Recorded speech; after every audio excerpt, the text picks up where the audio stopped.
လောကထဲမှာရောက်နေတဲ့ပုဂ္ဂိုလ်တိုင်းဟာအကောင်းနဲ့တွေ့ရတယ်လို့အဆိုးနဲ့လည်းတွေ့ရအကောင်းကြီးတွေ့တဲ့ပုဂ္ဂိုလ်ဆိုတာမရှိတယ်လို့ပဲအဆိုးကြီးတွေ့တဲ့ပုဂ္ဂိုလ်ဆိုတာမရှိဘူး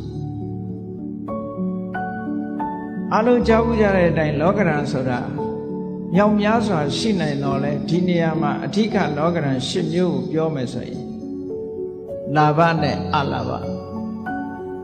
စီးပွားရေးတွေအဆင်ပြေလို့ငွေကြေးအမြောက်များရတယ်အလာဘ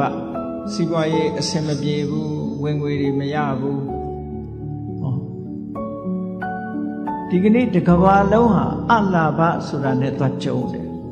နော်လာဘဆိုတာရှိတယ်လို့အလာဘဆိုတာလည်းရှိ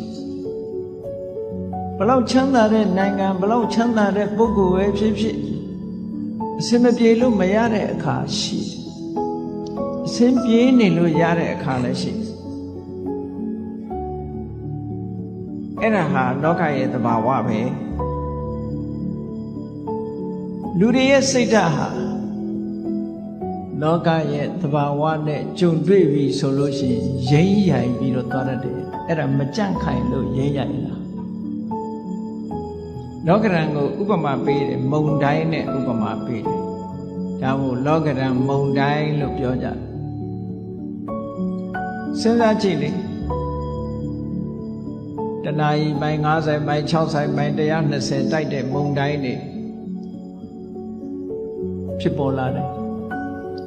ဖြစ်ပေါ်လာတဲ့အခါကျတော့ကြန့်ခိုင်မှုအားနည်းတဲ့သစ်ပင်တွေအမြစ်ပါထောင်လဲသွားသို့တော့အဲ့ဒီမုန်တိုင်းဓာတ်မျိုးဘလောက်ပဲတိုက်လဲပြုံမသွားတာကတော့တောင်ကြီးတွေပဲအဲ့ဒါတော့ပြင်းထန်တဲ့မုန်တိုင်းရှိတဲ့တဲ့သစ်ပင်ကဘာလို့လဲပြီးတော့တောင်ကြီးတွေကြတော့ဘာလို့မလဲသလဲလို့ဆိုရင်ကြန့်ခိုင်မှုမတူတာပဲဒါထို့တူပဲလောကမှာလူရည်လူဖြစ်လာတဲ့ပုဂ္ဂိုလ်တွေလောကရန်နဲ့ကြုံတွေ့လာတဲ့အခါတချို့ကဘုံဘုံလဲသွားတယ်စိတ်ဓာတ်အနေထားတွေပြက်ပြားသွားတယ်တချို့ကစိတ်ဓာတ်အနေထားမပြက်ပြားပဲနဲ့ရင့်ကျက်မှုတွေပို့ပြီးတော့ရလာတယ်